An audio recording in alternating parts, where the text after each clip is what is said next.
Siabo, Ghana this year, Mamuina, Juma Makwaba, some Jeffy Peace. 104.3, and was Gusu Uti, Brasso, San Samoy and Sakana Samufaji, Brasso, so Fico, no, Yarabasum was a numeri, no Sakasia ball. And some person who need 100.9, okay, 101.7. Yenina Shepa, San Cran, Yabeka Junction, and I have some word if you could Pimu was Antemantemo, Yenianom. Hello.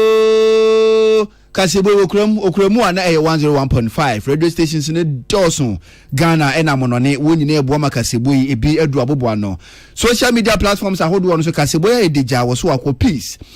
104.3 ubenya bia hwe comment odi ato ho nya san so a peace FM online e Facebook no so e ho so ebetwa gu so live ubenya bia hwe comment odi ato ho brepamu ya gibre na ya kenkan edi ama we na memre de Kasebo ya de ba no ya chemu mienu mono tia ne yankan soda ene ensem bi etodwa na watwi mu na yabo ne bede be ka ye ho ya to ne din 2074 Ghana this week 2074 Ghana this week na ensem bi betodwa anwumire ka se mu bi ene se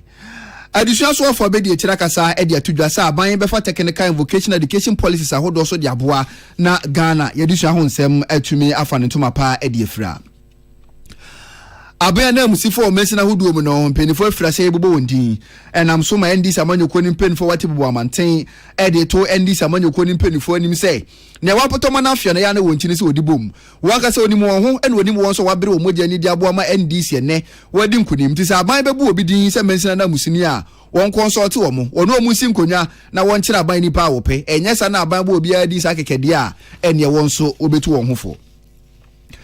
afutu akọ edi amababu no se wosonda ye bia na so nya ni sodi hunu a won fa nsi yo enwenta so ne ani edin entachiri na ebetumi abam edi amomo we ni nsem bi edi bira manwumre ne ebetodwa na emom ni a etodwa na watwi mu ne editi ya bone bedane ye de besomwo ya to ne din 2074 this week no ebi ene se na watwi mu Ghana mampanyini eda abadwoko bi edi oba bebo na asra dwumakuo no dwumadi etima fa ne tuma padie fira aya Ghana Armed Forces Council na watwi mu a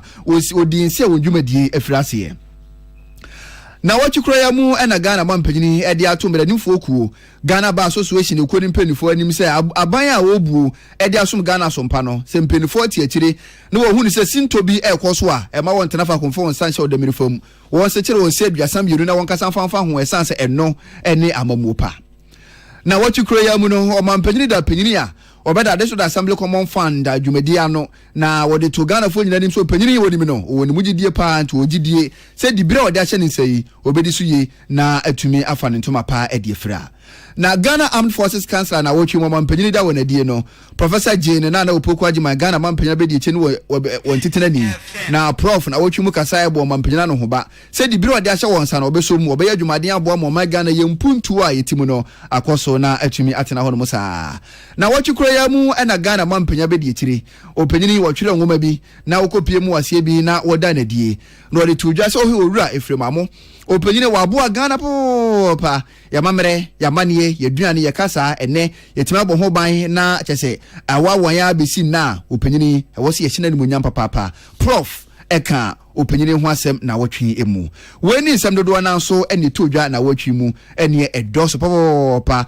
yesi ni koso ya beji bre na yakaka ye ho ewom na 2074 Ghana this week ai di bre wi 20 na ena ekura yasene se yenje bre na wotwe bia mu no nsem etodwa no ne wanya kwanya ntie bi no yesen kaka ye ho esanse mpeni fo sa boso ba enema eja epaye 2074 eye dura ni pedua no ohia papa nipa udidi a honom no twu mutan ne betene yepe yare ebeba yare nso ba na obehia adura ebetimi adi wakagina mu na woni abusamu ni nyina no abom ho ban na mosomatima tena nkwamu na atumi ache na aduro yi esonfa so de bedema o yare anom o nyare nso anom aya na wape bibi na odi abo wo chidom se ne be na won so no yare bia mbekra wo ansa na yakowuo wo a onye koto na so tipa ya bakurum nso wanya bi eba ne sen yare bia bekowu a adi se bekra wo yese kolera bakurum na wanya bi tipa ya bakurum na wanya bi minimukura bakurum na wanya bi yesi efene sen apollo bakurum na wanya bi yare bia bakurum wa gise wanya bi enkoma woni padua no mu akuntiam yarewa no wode no aye mmere enu nti ena yare bia bakurum wa wanya bi me kanfo 20 na 74 de ama 20 na 74 ni padua no enkoma wo yemu no ahoɔden ebo na chidom na wo musu timi sɔre di tia yarewa hodo woni padua mu no eno a eni 20 na 74 so akwa lab akwa test ma doctor ka che so kidney no ahoɔden abafo wan hwe ya wo chene bi no ene dialysis agi so okoye bia ene asem de nyame asese anwumire wa fidie eda sumdwe fie peace kono kopɛ 20 na 74 chira kwan anwumire ya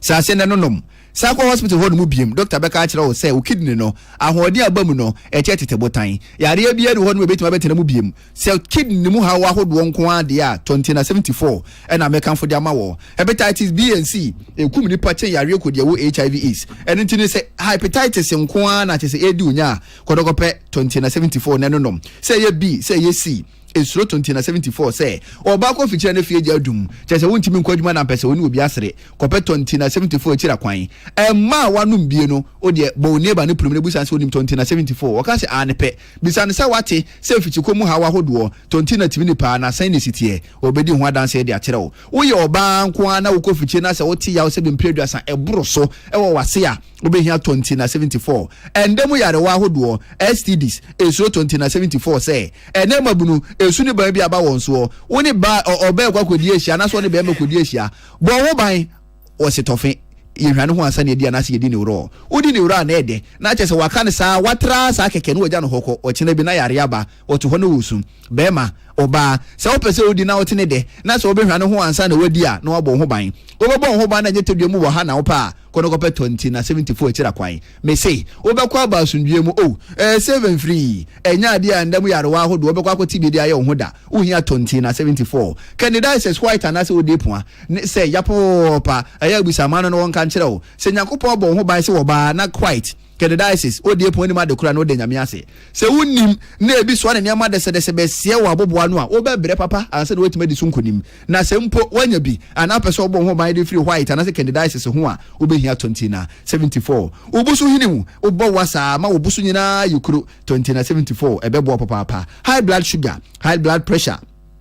20 na 74 o kasa nka afiro no mu ba no ebeyi eche sumi na so anoden obehia 20 na 74 yemkuro osa no chese yapo pa se wanhwe ya bia pepesu pa beyi enchiri ankremofo de kwakogu yi ene ye woni be aduano de bebre o mako bede ma sanse nam no wastimi makwakom wontimi nwibi osanti ubehia 20 na 74 kopɛ 20 na neno nom na be hunu sɛ ɔsɛ kuro a ba nipa yemu no ase betu ma wo so ho atimi atɔ ɔsɛ yare esunti osotoa na etie osotia na etie amanfo bi mpo adwe yom sɛ wonya nkofo yare bi na so enye no ɛyɛ ɔsa ubehia 20 na 74 bebe tu ɔsɛ firi so ma wo so ahotɔ atimi aba ekuro bɛda abɔfra no ho akyɛ wa mia wɔ ne panel de topa ya hodo agum ekuro si wɔnkɔ ohia 20 na 74 mane bi nom fa bi bɔ asawam na fa fefa ni na be hunu sɛ ekuro no na nsa pɛ ani bɛ hyɛ a ɛmoamoa ɛmɛma prostate mu hawa hodo obehia 20 na 74 liver infection fatigue onyare ahoso ntiapo 20 na 74 obo wapu hu na driver na park okohase okase ne tie na pai omu no ebei uhia 20 na 74 wono me wadura hodo wo kurom ha ɛwa isi wonko aresabia hodo wakɔ ɛwa isi wonko uhia 20 na 74 ebedi wakagina mu ɛbɛboa pa bowura pharmacy herbal shop chemical shop Ghana for na nyina wokɔ a wo so wopɛ 20 na 74 so wo hwɛ na ne kan bɛyɛ odin a ne watwa ne tia sɛ wopɛ T74 ɛyɛ kama pa na ɛyɛ nsuo wohwie gu kuruwa mu a wohu mpo sɛ ɛyɛ duro ani korɔgye ɛti sɛ nsuo na emu mɛbɛ wo hwene a na bɛhu sɛ ebei sɛ ɛyɛ duro ɛkogu nipadua ne mu a ɛna bɛhu wonders a 20 na 74 ɛtimi yɔ kono ko pa bi na abusamu ne nyina no mo fa nyɛ maduro anopa ma obi abi nom awia ma obi abi nom anwumere na ma obi abi nom na sika oboaboa no na wode ekode ko yensi echi ba se da se boy yare beba enti yare ba yare yi mai enso ope hu sika de ato ho no mo pe adupa na nya de yare na beba bebo opunu mu ansa na kowo 20 na 74 e na mekanfo de ama wo we na adwumako ekura yasene se Ghana district na wotwe bia mu no yembo ne bede na yemfa emba mbeso mo na enne de ye de ba die mu aseda enkonfama this way chocolate drink ne ohia no se no a ene wonsu ohia special ice so special range of drinks nso nie Best Point, Best Assurance, you to in Chenkahubi, when you na ebu ya chidomina na dream musumfo. Sadat, Mohammed, Messim Kunya, Kasiabo, Mede Ebabesumwo, Afei, ensem no munchiremu enie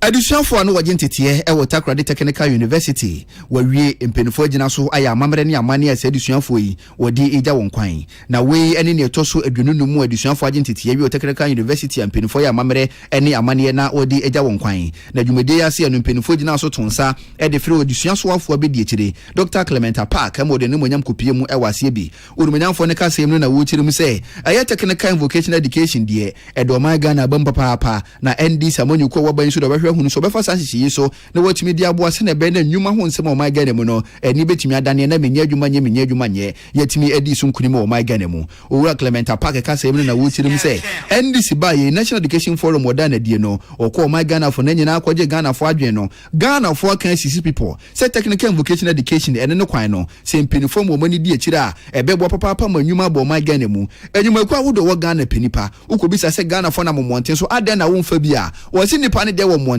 so na so suahu na ye pe no omunim entiefo madwuma mu enye yi owura Clement Park kirimu se sane ma egnenam ho nyina ama nipa dodo na ntimi nya adwuma nya ntino na technical and vocational education empenfo be hye kena se na ebe na menya adwuma nya atiate se o my Ghana mu no ye betima hwe na ye di so enkonim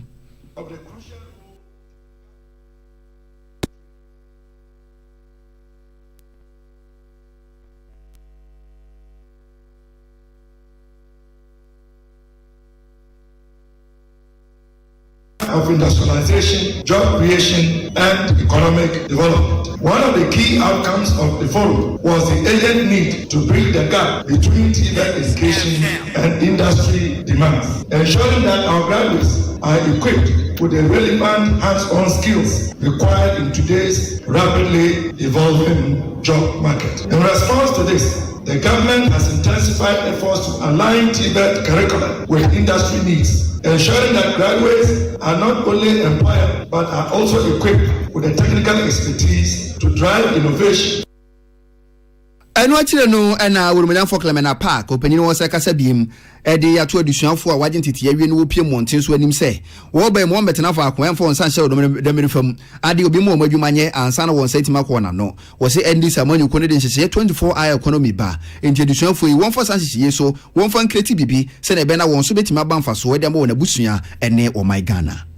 advantage of the many policies to be rolled out by the NDC government in the coming months and years. Some of these policies include the 24-hour economy. As you are well aware, the 24-hour economy policy is to encourage and support business and public organizations to operate 24/7 in 3 shifts of 8 hours to boost production, promote productivity, and generate well-paying jobs. This is aimed at transforming Ghana into an import substitution and export-led economy. The Women's Development Bank. This is a special purpose bank to support women-owned and women-led businesses with low-interest loans and other tailored financial services on very flexible terms. Adusuafo afọ abedi ekire Dr. Clement Park onumunyamfo ene wodi saa ensemu yi etudwa ne kasa ekire no Vice Chancellor Takoradi Technical University ano Reverend Professor John Frankishan ono so kase wodi tudwa se disua no empedifo behwa hunu so behye mukena na Takoradi Technical University brano no adusuafo mo montete wo pie monte so no wo mbeye wo how emfa mo man na emum o man no ebenya won so mfaso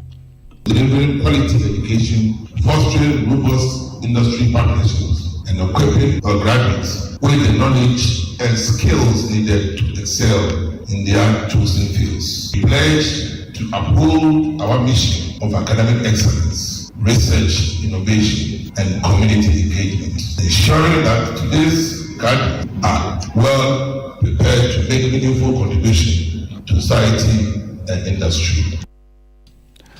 Vice Chancellor Takoradi Technical University Reverend Professor John Frankishan nene ena etwaguye apia dankwa Rock FM na manibo enie na watwe mu ana Ghana man panyini firase empanyinfo ebesi na namu ewo mensi ne krupon ahodo mu firase obobo wondin enam so ema ndi samanyoko ne mpanyinfo wate bubu amanten wa friends ntwerofo enhyemu yase no na constituency chairman Owura Amudu Bukari wogine kuya na mu akasa na kasa yemu no eno de to Ghana man panyini Owura John Dramani Mahama woni ndi samanyoko ne mpanyinfo anim se ate bubu amanten se mpanyinfo bebu won bidin so mbesi aban na mu ho no obesere pa se mpanyinfo hwe no wodo mu nsim konwa no wodi nipa wabre na wankasa no won susu sa nipa no fama aban ne mpanyinfo na wo mampanyini embo ne din no wo mameso wo esan se na wapotoma na afie no wonchini so odubom wabra na NDC ani abre na woto woni so di hunu e de ama Ghana fo se Ghana fo hwe so abato du ho no wato abade ama NDC no wonim nipa no wo atebubu amante wo firi wo yembre wo mogya ne boa ya amanne enkunimdie no atimi aba na enkunimdie no so abade a ne wapotoma na afie no wonchini so odubom enu nti na wo sere mampanyini se wonu omunsim konwa nipa osusu se NDC boni di obetimi aboa ma atebubu amanten abato mpesu ano embuto mapatima du obi bia aboa no wono na wo hwe ni mu sankwanko basa na mpenifo tena bankesie mu na obo obia din sa keka ene won kasa aban no ne be ko na emum wo mo betu om hofo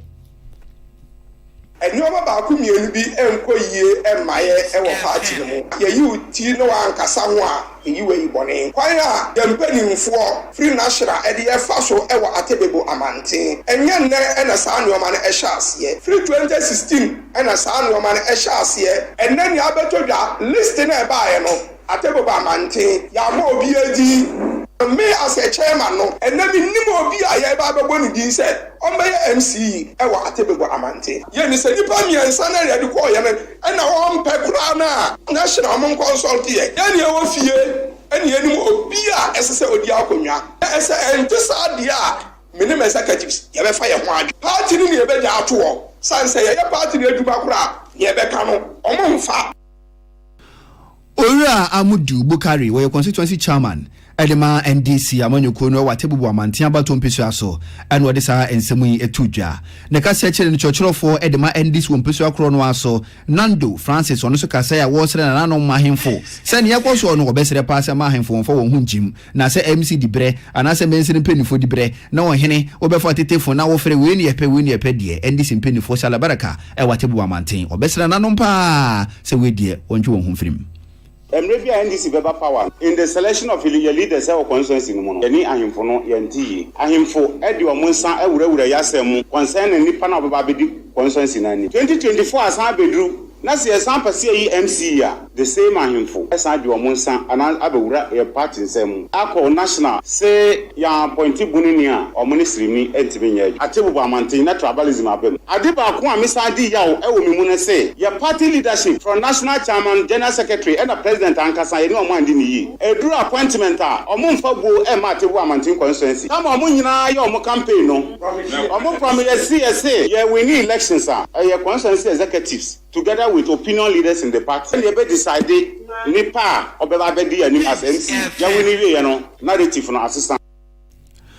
Owura Nando Francis wo chochorofo de ma NDC amanyoko no ewa tebubu amantia bato mpesu aso en wode sansam yi etudwa kwabra manu en wode amaneboyi ebesom yen atebubu amanten aban na musini wonya nyaaye ne wani abere no okopie mu ewo so amandade so wonde wontia yiyi aban abo bidin da mo de omani age ho papa orumanyamfo John Asari opanyini en wogina Liberal Party of Ghana ye LPG konidi mu December bosumi abato Ghana ye kwani mu no okoso na ho odin hweye senkade hye no hwe na wonto mafama no se emrase bedwani na opanyini okopie mu so amandade so abato mpesu aso a opanyina ye boni din se aban na musini Owura Vasco Buo orumanyamfo John Asari wabona baso pa amanitiri nkwa wo se dodo na no do wonkrata akoto penifo ni so amandade so na wo hwe ni mu so obeye mensina na musini nanso Owura Vasco Buo na ban hwehwe mu ano wodi dibere no ahye nensa na wo se agina so no wodi atopanyina nim se yedi jawa na yedi asoa wo obepie mu so amandade so ade odi hu kompa eya akwan papa ene apomudin pa enti wo bayi wo besere no se won hwe hu ne se akwan pa ne apomudin pa de wo bepribie na so amandade so adehye won so wonsa atumi aka bie ne kwakura mu no ena assembly members wodi to ndanim se so Owura Vasco Buo ne dibra mpinifo bo ne din da hye nensa yi ebewie peyo a dis assembly members wo fo aso enti ogina so sra assembly members nyina se brani du a Owura Obuo Vasco won fa no so na won so wontimi nya aban na musini ne won primpuntu esefata emfa ma dehye a ewo so amandade so Maminu onabo basketball etrinkwa say abayi ni say omna meboa suamaman mesre minua obo say wabano wabama suama nyina ene bakonfo enti ye nyina beka ho abom na de mpabo atanachi omo na fa omo muri na fa onkom nyina mom na sundwe ni nkunimdi a ye hwe no suama no yensaka say assembly man for agi ni tuma onya dwumaden emfa mo suama ye kwana horo ye hospital mesre assembly members a mo suama say abano say dwuma ekoto a enton one touch enka se bia ye ko prenu e basa no a e de nseme bri beba Peace FM Penyane ne etwagu yei eyura John Asare opanyini ena December bosu abatu etwa mu ogina Liberal Party of Ghana ya LPG konidi mukoso na ho odin hwe yesem rase bedwani ena chese wode sa ensemu yi etudwa akono ba kwasi ade ya meche radio so amanda de so eho ena ode amane bo efiri ya odi ebesomo yen dwumadie sunku bi abaso ewo magene mu nidi odi toso any growth breakfast 2025 hangout with Roselyn na dwumadie ase no ena opanyini bi efre ya mpare wo your manager new business and investment ewo Ghana National Petroleum Corporation AGNPC wo kasa wase na opanyini kasa yemu no ena odi to mobu nanim se aya na mobu dodo na na wani sodi hu no wo daeso na so se beye na daeso no betimi aba niso na etimawie pay de amom no na akwakwa ebo achibidi na akwakwa sesebi emuma sondaye na ehyenitrim entimi mbam wo se maburu no so wo sondaye bia won fa nsi yo onfa ni den onfa renta so entachire ne betima bamu na chese awie peyo ama won so no wa brabo a wo bo no eni etimi adana mo won so adi yi ewo maimu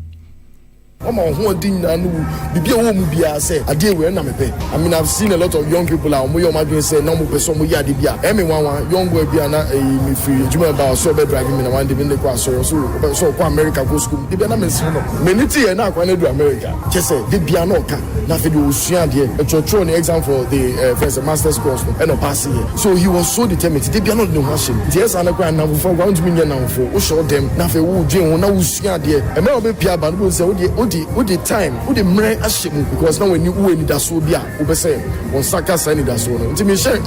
Every youth in Christ say when you started 2025, we are already in March, April, and you might cancel Ben what's that same way in show cry, not 2 and more. Let's sink it, 10 years you'll be able to marry. Ora yaw mpare or your manager new business new business and investment Ghana National Petroleum Corporation and what is our ensemu etudwa ne kasa chile no mame Roselyn Ejeyi or forest and climate policy expert or no ne hwe wo hihye se adwumadie or ne central focus e wo cheche mbota yenti ase adwumadie wo hwe ye ehihye how did you do it? Then you inspire us. Can you mentor us? And see, last year, a group of 5 young people. I asked a question we go for beside the bia non person mo boare. Na it's me a platform bina ye de boa emebu no mo person mentorship because me dey say it's a wo call ye say hey wo call is le go no be akohoda. We bisa na that direction no e be boa. And see last year na ye started na what we are doing basically ye track a kwan ye boaboa ye ho nti ye ka se hang out with Roselyn we share sabi obi a wo e kwan a wa fa so wo wiase me ba ye to adwen ne ye de aboa ye ho obi wo esuro bi onimu a we are helping to overcome then we win together so we say we show up to show Openyane ne etwagu yei eye mame Roselyn Ejeyi hang out with Roselyn ore ne hwe ya wo hihye ye bota yenti adwumadie wo de hihye so no ene wo gibre chechire mu e de ekire nsentwerefo yi na o me obene wa ene obobo amanebo ya no e de ebesomo yen ebedina na wo mi amanebo yi so na ya home kase ebo no so ye ba di aka ene doso wo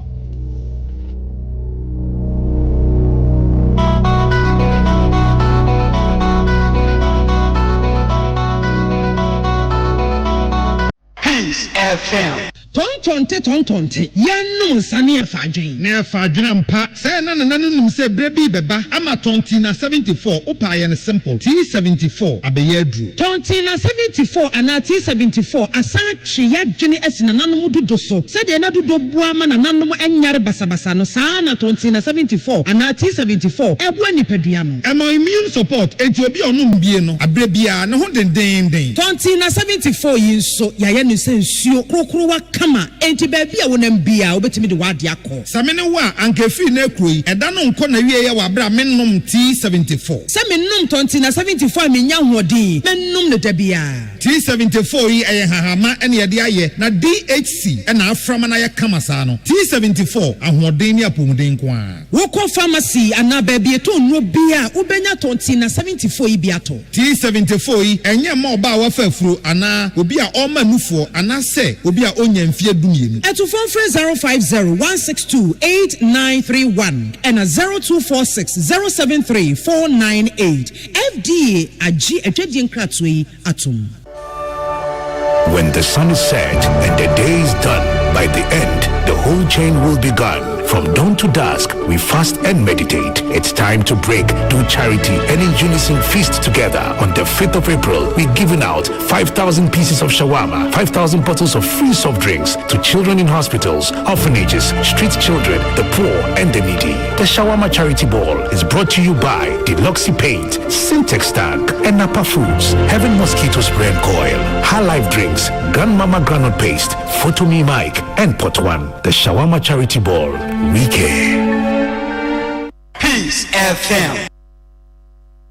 Tune it in, turn it up, Peace FM, and rip off the knob.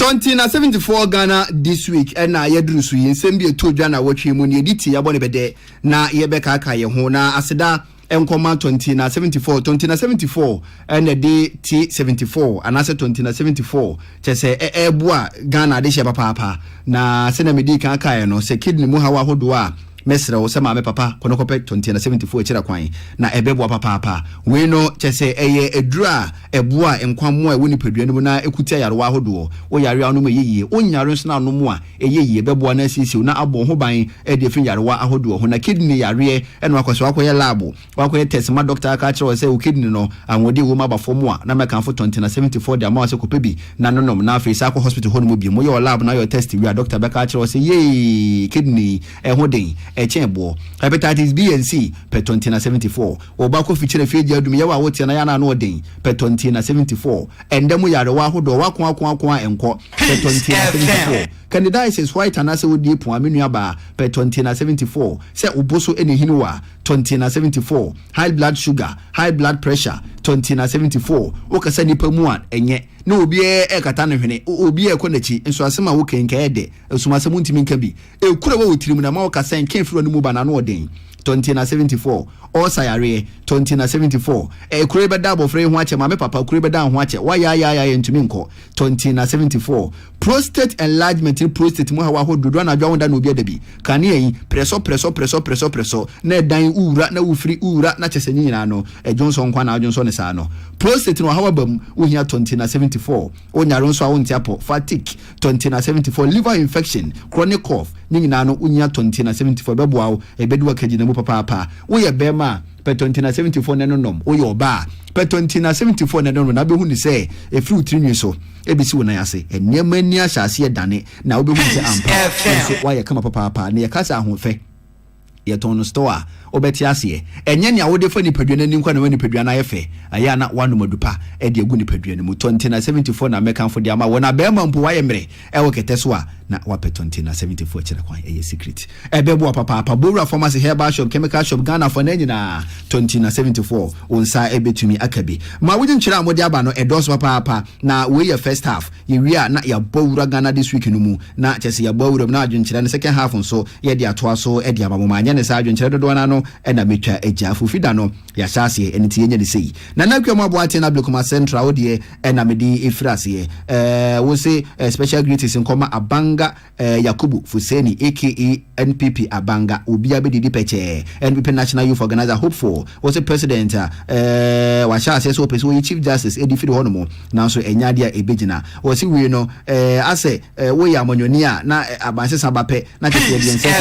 wo se nyade a Ghana was here for society no ya chededo Masa Wood Kumase Bantama Erade adunchene Basia na so hodie no asase na eyirako Masa Wood Kumase Bantama wodie nie wo si ECG for omu containers na etima yere afi report ho no no eka NDC resetting Ghana agenda no ho ana was security department and government agencies responsible say nkamo behwe na operations ni nkuntabu papa akoso report ho no no mote ho no mede na moye eba ne se na ne mane timi yera report ho no sa enkyankoma chamode no ho kwaku apia teacher kwadwotepa agina susu was president John Dramani Mahama also Ghana for etimi kan bibidi kire no na Chief Justice opesi wo yino no oto no bo kra wo hu esan say independent obia wo se benefa ahodie yentimi nye niema sa wo my Ghana mu teacher kwadwota panyina susu capital goals manhia wo se kasebo no ayedeja na NDC omuni hwe sebi de ma Ghana for so MPP e be saba wa Ghana for 2028 wo se send city bia no NPP be saba then kwakundi patete wa wutu briku wo me fasa konya we so na nado dan kwako fado me man happy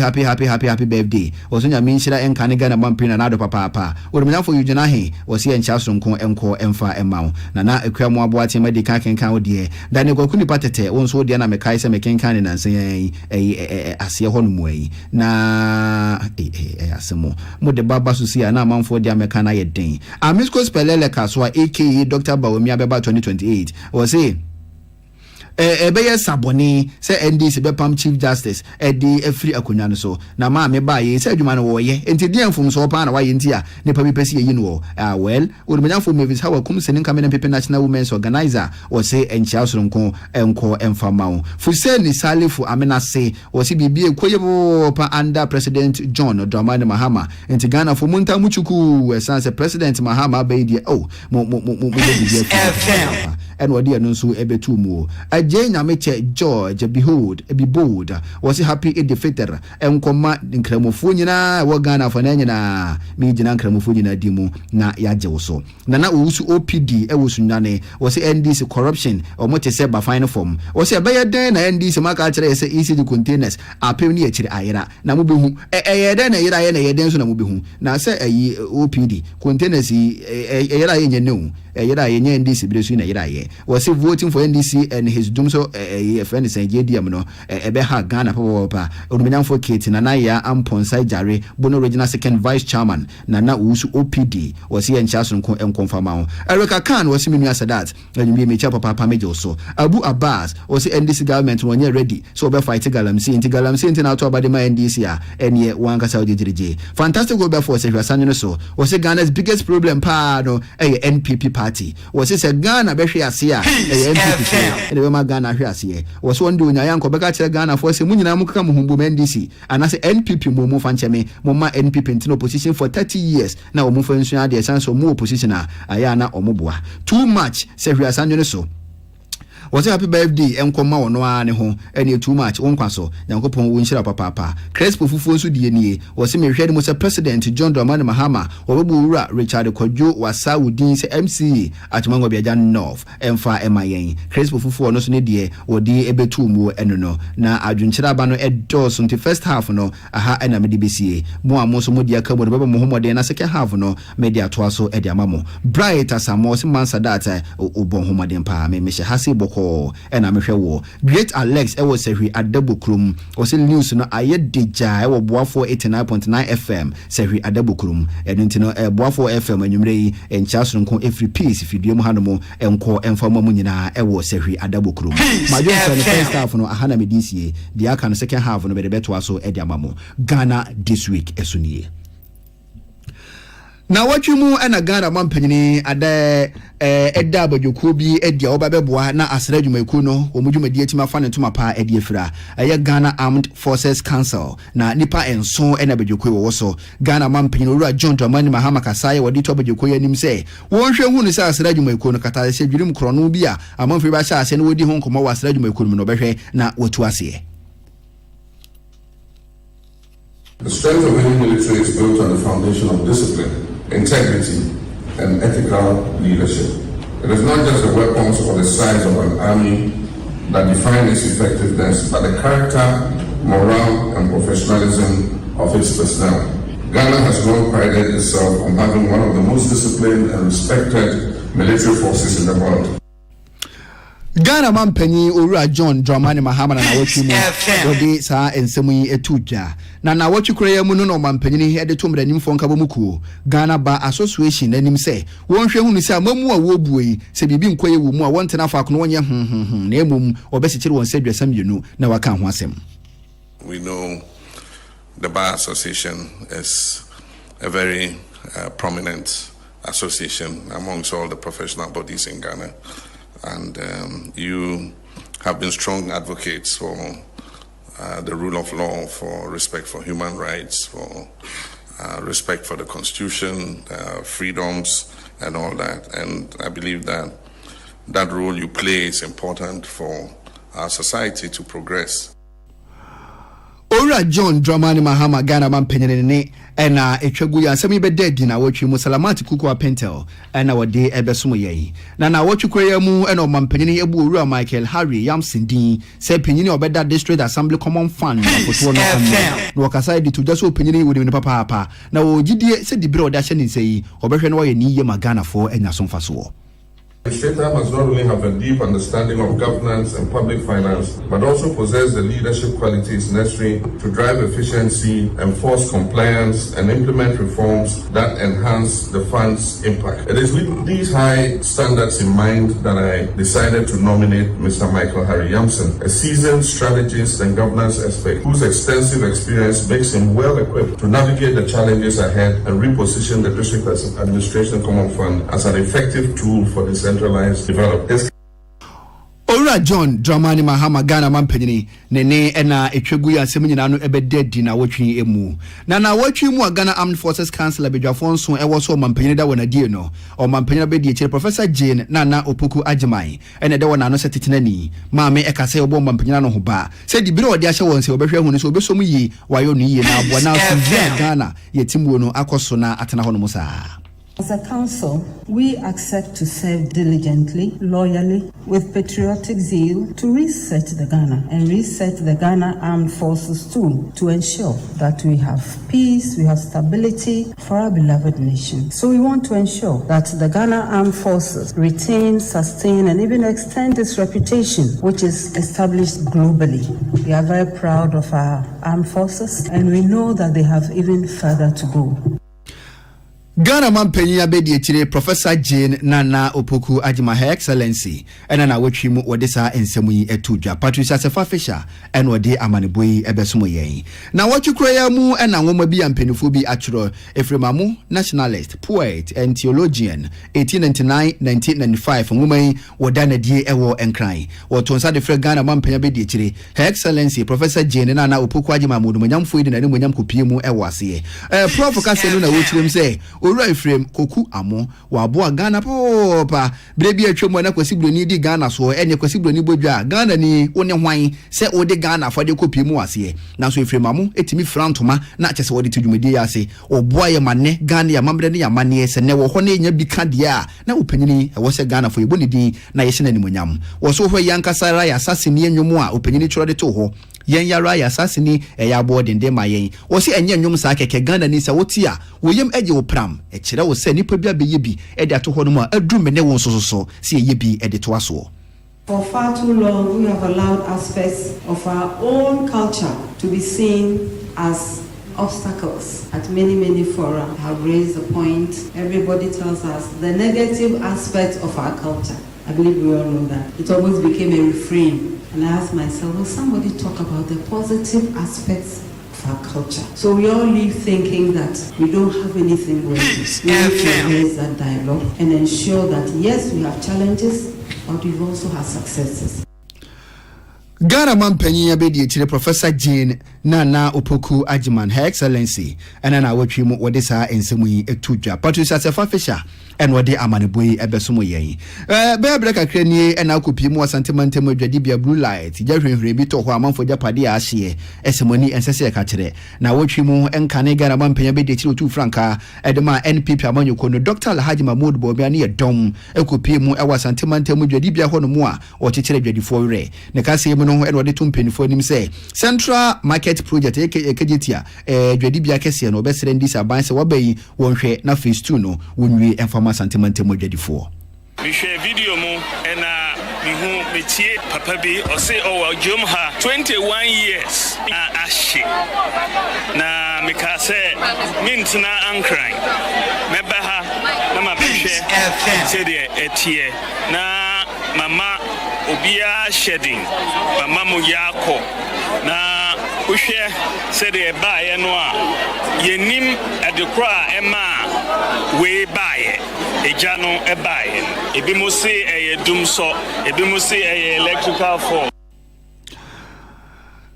Dr. Alhaji Mahmoud Bawumia enkane Ghana mampenya bedi kire otu franka edema NPP amanyoko no en wode sansemu yi etudwa na wotwemu Samson Kwame Nyameche woni Aguri Samuel na wode amaneboyi ebesomo yen na osoafo da so ehwe mema ema ene mofra yi yoso ono anso ne kro wo mrase bedwani urumanyamfo Dr. na Momulate na wotwemu su kopie mu asantemantem a wode to adwadifo ni nyina anim se NDC behwe hu no so wode chechepa begu apono so woni wajapade afiri won sanyina no wahwe no apebibi ede This is a major disaster because if after 3 days we share a dynamo, it's a major disaster. Many people are affected. And see a major disaster. Dear Obibetimi I can say order. Now I share the few people ebetimi aye. At least there will be replanning of the whole place. For Dr. Momulate oye osoafo hwemma mofrane mema yi yoso ono anso ne kro wo mrase bedwani ana na wotwe modin samu itudwa wa biro kopie mu ewa santemantem wotobrosie kwadwobu adu ene polo usu ana oboabo amanebo ya no a ode ebesom yan na wotwe mu kopie mu ewo magana mrase bedwafie a e-levy empinifo ahwe watwam na abedwoku a wodi sikasem ho nkomo wo mrase bedwafie urumnyamfo ajikadungu waka ho bi wakasa ya o kire nsemu sei. Based on the impact that this was having on disposable incomes of ordinary Ghanaians, as part of the tax reforms that were introduced, the government decided to abolish and repeal the act that imposed this. The Speaker, we were told that the fiscal impact of this single repeal will amount to 1.946 billion for the fiscal year 2025. Mr. Speaker, the committee deliberated on this matter and came to the conclusion by a unanimous decision of the committee that this should be recommended to the House for the repeal to proceed. Mr. Speaker, thank you very much. For Isaac Adungo Abidjokua edisi kasem ho nkomo mrase bedwafie o panyine da wana no setitinani ene wode sansemu ye tudwa wa bra e-levy na mpenfo agboguo no eho na kasa akire no dom kese no ba no dani wurumanyamfo mahama yarega ono so kasa a wo kirim se NDC e-levy watwam yi ene afibia mu oni fie bia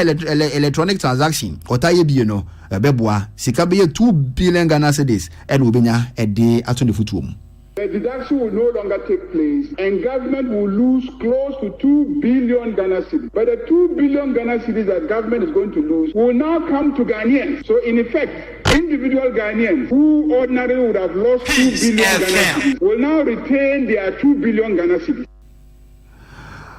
Dom Kesiano Bano Dani would mean for Mahama Ayarigani, a man every 2 billion Ghana cedis nanso ebeko Ghana for botomenti, a yanisa and a ochirimusa. Na empenufo di levy hunko muri yano, and I'm a fie chamia be de chero tosumino, would for Benada here for Wupida and the Nesono Wakasa say 11 year chum, more for so and nase monfoaso.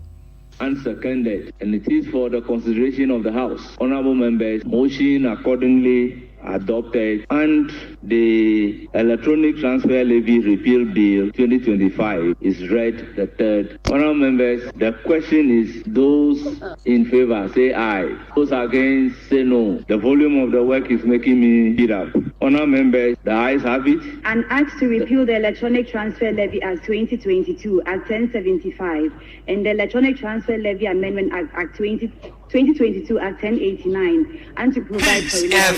Honorable Orumanya for Bernard here for opening a message future me abidi chero tosu mienu na chese omudi ho nkomo sa de to mo maka se yemfa so you know and also the eyes have it nti omo na chese omadi nkonim ti sa de a ne na e-levy electronic transaction yetwam e wo ma gede maka so mampende ne sabesha se Emmanuel Akwale ni William Gentu na wotwi mode amaneboyi ebesom yen wa bra na wotwi yegusu de twetwa ne mam e wo message fia mu no na betting tax ho nsem so esore ye na no so mpin 4 years wo ha mu chichemu 10% that betting tax so no enya de NDC ani je ho ani tene so obetwam ade afiri ho no mo na adom kese ne band de Orumanya for Mahama Yarega okasa ya wo chire mu say betting tax wo yi de afiri ho no investors ebeko ye de amom popo mu twa bet EBA eni anya hwe kura no sika be 386 million Ghana cedis en kan nka yete eko aban che no ebeka wankasa won ho enti wogidi se mabuno ebeko ya amom pa 386 million Ghana cedis every year in their pocket. Mr. Speaker, this is the fiscal impact of this legislation. And I support that we repeal it and we do not consider taxing Oboboya riders, Okada riders, and those who end up emitting. Mr. Speaker, I think there's support for the second reading, and I urge colleagues to vote for the second reading. Thank you, Mr. Speaker. Orumanya for Mahama Yarega ayedom kese no ba no dani ene wode sansam yi etudwa William Gentu ene William Emmanuel Akwale na wotwi mu wode amaneboyi ebesom yen na e-levy amrasibedwafo na wotwi mu obotugu ye no ena Okankwe Central amrasibedwani Orumanya for Patrick ya obo makasa ho tirim se e-levy no de se MPP krampo mo kan se mo banko mo betwam endi se NDC mo twam a eno no embonje mo so no eno ne de he and yes, I share Ghana form, but say almost to Abama between Ghana for TNDC for Sufre to Abama and a minister at the Parliamentary in budget on March 11th. I chance to do Buma and then the president science here, either in a free ho, and ya no qua, ya sambo emission levy in a free ho. Orumanya for Patrick ya obuama Okankwe Central amrasibedwani ewo NPP amanyukonu edimu en wodi sansam yi tudwa na wotwi mu Emmanuel Akwale en William Gentu en amaneboyi wodi ebesom yen Orumanya for Frank Anodompre en etiadum kuma no ewo amrasibedwafie wonu so kasa na wotwi di tudwa se machine levy entutuo to aban no wotwamu no aban hwe hunu so besa afa kwan hodo so na husie kumu a ekowiem no wahwe na wotimi abra no ase use of energy and green transition. And the narrative globally is that e-liability has become a concern of the world. And he referenced the concept of polluter pay principle, which is globally accepted. We need to look at it well. Because now experts have told us that emission level, even though our part of the world, our emission levels are negligible, one pollution in one part of the world is pollution in the entire part of the world. Orumanya for Frank Anodompre opanyini ye na wotia domkuma no ene ono so wode saa ensamu itudwa after say mission levy na wabo agu no William Gentu ni Emmanuel Akwale ene na wotwe mode amaneboyi ebesom yen na e-levy na wotwe mu rasebedwafo di ho nkomodi ho abubu na wabo atu agu no Ghana fo akire ona dwen sei e dia fa ho Me say e-levy no omu because kanino so person send this kamo bia eni se body charges bia and then again so enya obia na yemfa ne say so person send this kamo bia obenya an additional money obet me as account dia send them nipa kron money transaction bia no the reductions no na me sure I think there's a very good initiative obobo papa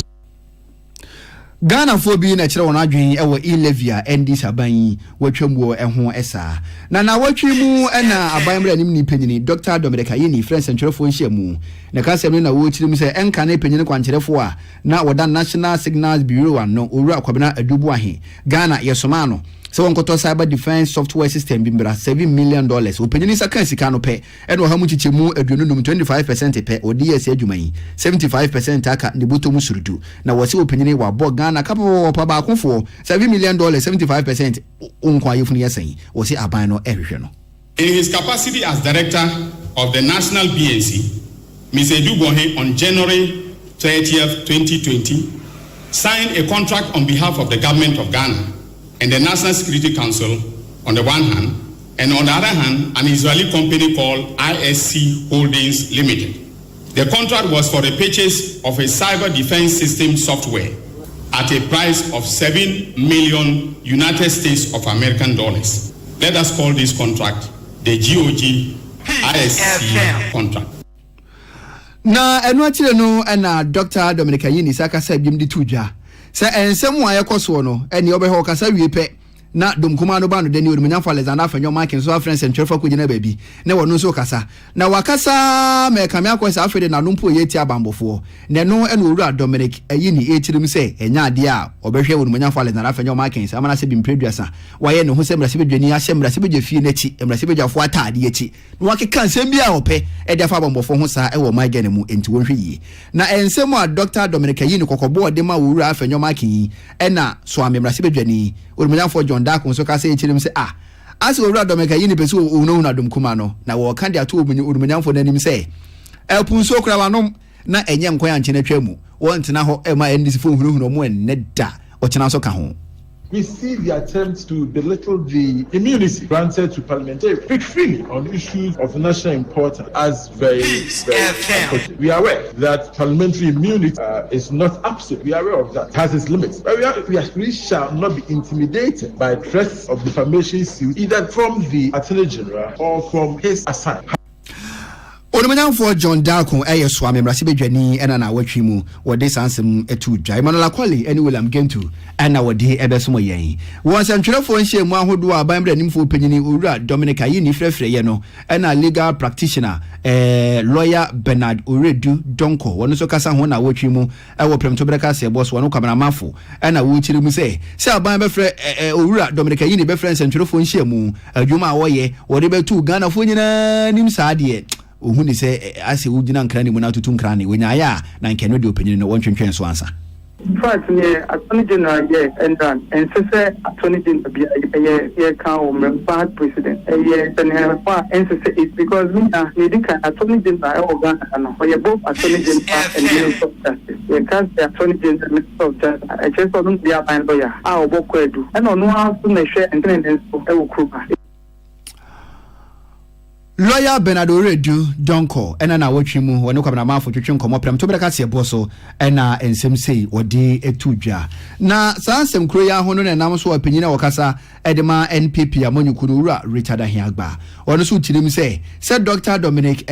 Akuritenga Ayini obefrense ntwerefo na hwehwemu o yenyina no wasani mu odegu Ghana fo nyina nimu die NPP wombonjo so.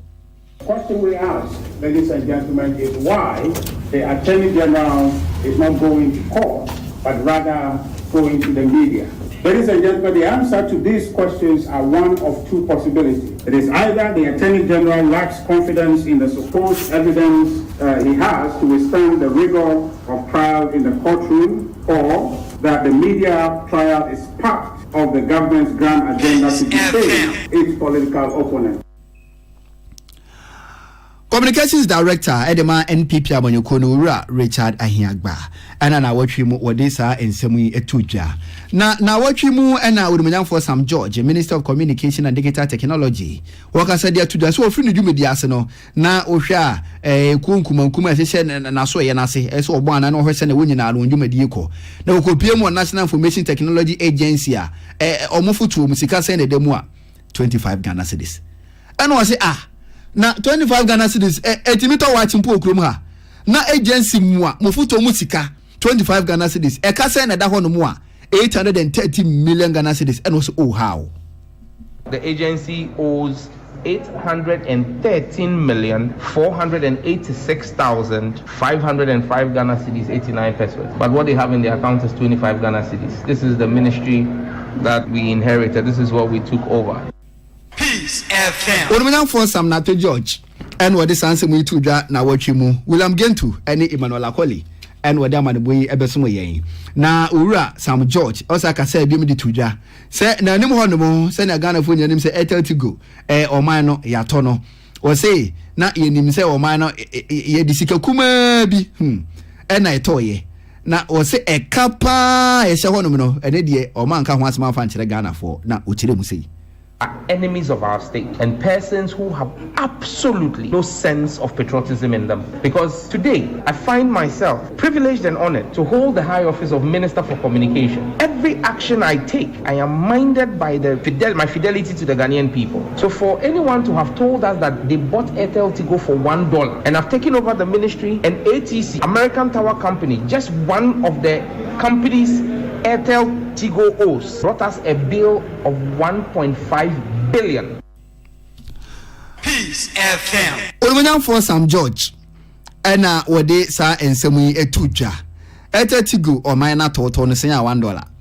Na ekapa se adwuma ko ni de. Ene enka yantompo na mfa so. Ena chese wo chirim se we no se bi mpredwa se nipa bone for simple person se nipa bi po mine ka. Ene wakoto e kafira abonten. Ene woda abe yentan ye komu se santan. William Gentu ni manola kwali. Ena na wotwim wode sa ensemu yi ebesomo yen. Na Urumanyamfo Davis ansa opoku opanyine ye mpaye so mrase bedwani. Ono so na wotwim kasa ya Urumanyamfo Sam George se bi mpredua sa wo boni tiri so. So opanyine firi dwumedi asese communication minister dwumayfo bako 100 wapam mo onkodidian. Yinjame kasa communications minister or yama the nyatra ne nton se adwuma dia se ne san se bra na the ministry so na aban de man de ko ne because your person yamanfo to wo edentina ya amanyo a wo nyina ko salai e dey to me e dey se aman penin se o ma me diso na ora sam doch de sise ni ya o yama na ye se adwuma na dia se ne san ye se o ma me adwuma ma ndc for them it will be a tell you MPP apen so ya employ e wo any agency e wo na kachibia no be so ordinance account. Mpraya somra sebedwani Urumanyamfo Davis ansapoku na watwimu wode sansemu yi etudwa wabre wode de cardinal na ya kese na wotwetwe nkomo ewo premtobre kasebo so hene wa kese mum na no wode de twetwe nkomo ewo premtobre kasebo eso na watwikwa mu na panya wokasa edema ahonede aso eye owura Isaac Agyekwache wokasa da to Ghana fo nyina anim se ECD won containers apema hasane aduonu nwotwe 1328 apatu ayera no enye da so ene betena fa akode won sa hye omudemiri fam ba bia containers na kodi nyina no behwe na wasahwehwe nyina eda mo man no bosumi edika wa general no ne de to so ebiasa na honorable Jentako eba pro echo ema pro chego he ECD containers ahodo by ho na oko ye no na nema enkudi enti aloko tia otia bejoku na otehwe mu hwe containers no se dodo na ECD mo kan no aho na de hwe mu chire bi ayira Penya wakasa edema ahonede aso eye owura Isaac Agyekwache en wodi sansemu itudwa na wotwi emu na wotwi kura ya mu na chochorofo edema Trade Union Congress ku etwanity a efreni 2UC owura Joshua Ansa wakasa da tudwa se jenesi aban na sie na wo mu a na ya mu mutumi krata so wo ho kwan sema ne na nasefo magudie tubi aban na twamu no ne bonjo so MCA Papa Berno ECCA. Then you represent Cabano, and yet after 7th December, license will be one issue before even the 7th December. If he said, so you should be when you interview or exercise. Chochorofo edema TUC kuno owura Joshua Ansa ana na wotwimu woni maame biama kwafo twetwe nkomo premtobra ka sebo so ensemu wodi etudwa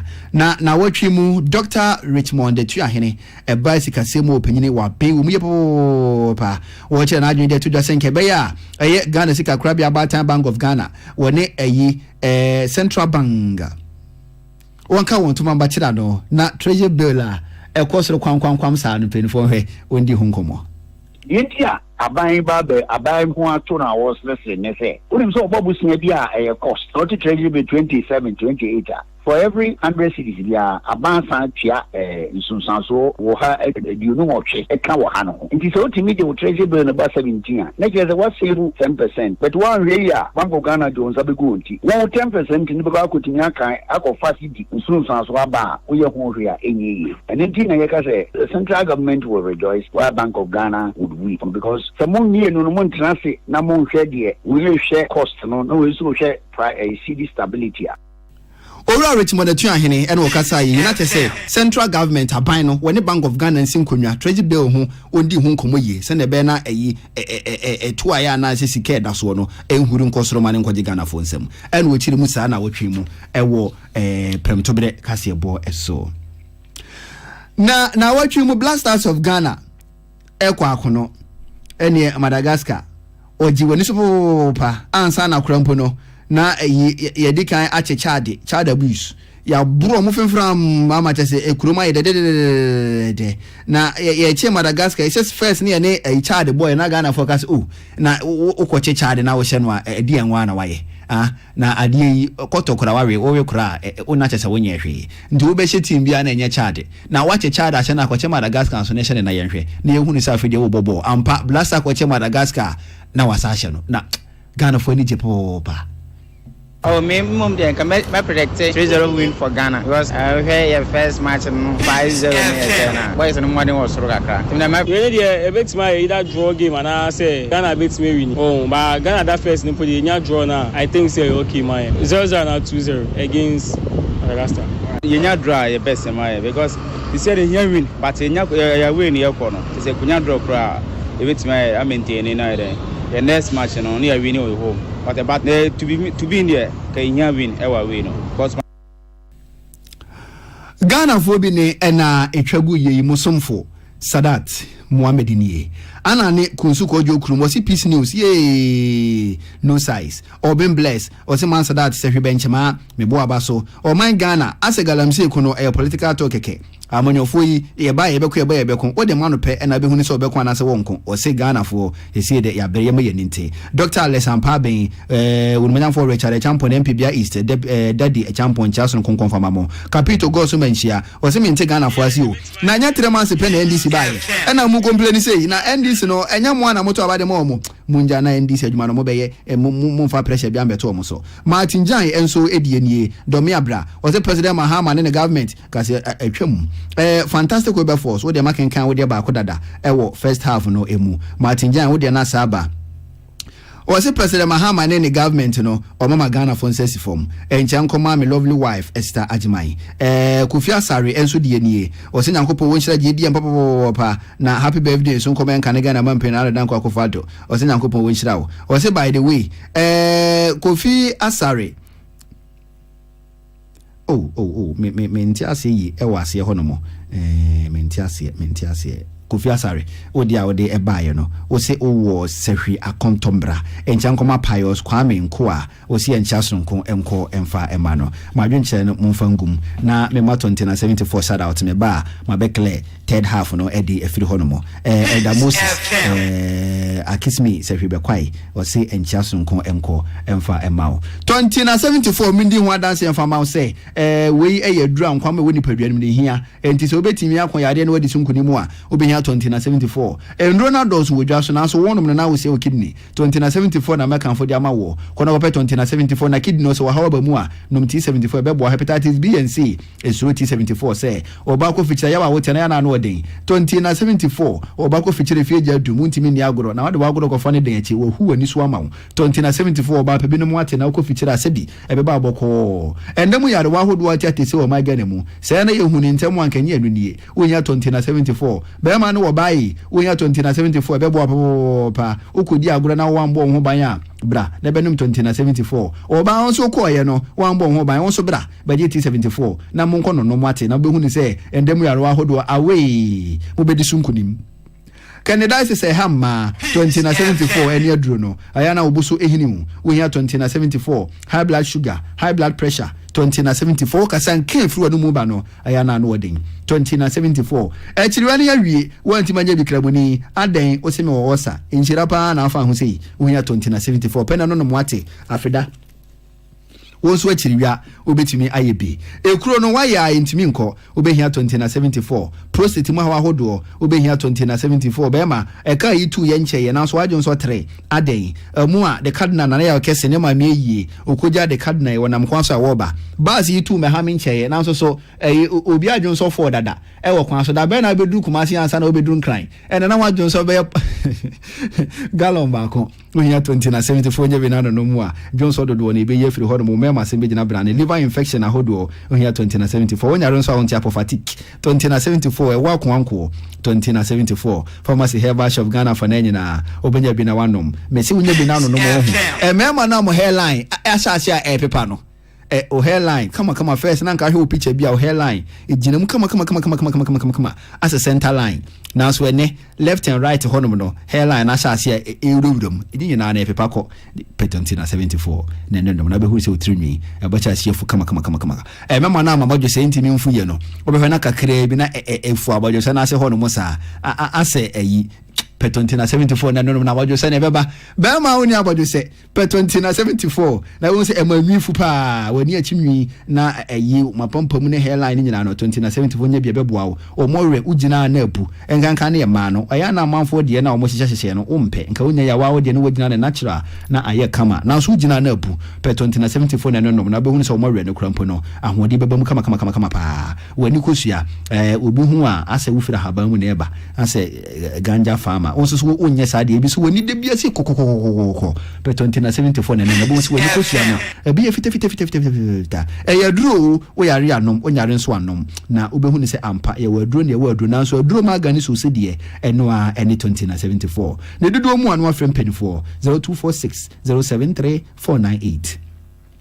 0246 073 498 and I say 0501 628 931 0501 628 931 Bura Pharmacy Herbal Shop Chemical Shop Ghana for nenye na okwa o se Petontina 74 and I say T74 ebebo papa na bema mpo wa yemre okete so ahwe T74 na no for the 4 year wadru anapa numbi ewia numbi anwumre numbi eyensuo krojin na woto kama enti wonya bia na ohwie bi na udi senia mpenifo be kire sanom no ye ne saa anapa hwie kakra na adi nsuo de afra na wanom awia hwie kakra nsuo de na wanom anwumre hwie kakra he obehu se niema ni beda ne papa jemu yi wani je ho wapeja nade saa afinie mozo ba kokra pompie tukachi obi asa okwa jema omo se okwa akoye den enso wa udi adanse se okwa wo adwuma pa mozo yi ntimi ma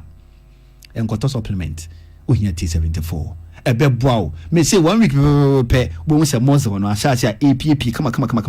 unso be hu se wo ye bema ntu hia 20 na 74 me say wo yare anom nyare anom wo de T74 no me de me ne wan kam de be maduru anopa menom awia me no anwumre menom yare bia mekraw ansa na kowuo eni nti na awie yi anopa yi anwumre yi ufire dia na wape 20 na 74 Master Planner Junior Kintampo wo de enamede etwaso wo se NDC is not a political party a obetimi aboma Ghana akonanim wo se dum so ne too much so that can you imagine they be catch me was we share news na say 6 pm ye light na duma so mpredu esewa 10 times the aden 24 economy no asesa ko 24 hour dum so Master Planner Junior Kintampo die ni Hadia Safia Mohammed incoming MPP National Women's Organizer was here ncha enko enfama akismi was here nchankoma Elder Moses was say I strongly believe say economy no enema ni betimi adane manema fa ntoma pa ede efira NDC obetimi de Ghana esi the right track so a enema be yi o my Ghana in just few months ni Ghana for mankasa mahu modern bo NDC wobo economy no enkwa asase e bamu etimo de moma NDC breka krabi na mo hwade best economic policies a NDC de go apono so no was mi wogidie se Ghana fo nyina ne endi chebi mo nyina mo beti mu de was say it is clear approach no enema pabi ebetumi efirimu aba chorus call Zakaria Sunyane was MPP guys adena de bia na mu wiwi Ghana for sa enti 8 years ba ko Ghana for de hye mo sa enesika mo die nie ebeyi chorus call Zakaria edifiri Sunyan enwadi ebetumu Master Planner makenkan kisime wonso makenkan Hadia wodi fa cheme advert mintimi enkan Crespo fufu was say mamefasa akonya we so incoming MPP incoming MC atwomango biaja North constituency onmenya for Richard Koju Wasawu na menchiawo wonso de no Fuseni Salif Amenase menkan wo de baba was in fact is it that NDC is better than MPP ubisa ayo wodi na ye simple sani outro ne sanso na mekan ye adwentere ne doso ebire no so aye bia ha ena no nsia ka se gbo amsomfo Sadat Mohammed meji ebre ekenkan ye no bede nyina esie na the cardinal na ya okese ene ena wakata ne maame echi eni ntino bedwafo a efiri nkran na okopie mo mehame okokoja de cardinal nyina no nakopon ombam ho ban onfa mo bedru asundwe mu sika ayim emfonyine no eye otikonso na chi na uyi mfonyine wono so ebebo machi dom George Amuako Clinton osai ena Clinton Amuako ena nanayawo afram omunyina no ebeboaye ena kasebui ye de ebesumwo ene ye memene da DJ Yombo ebetena se weekend party mix wɔde ato aso de mama no pa no nsia ka se bo ebe mama kwa mu ya mamomo eniti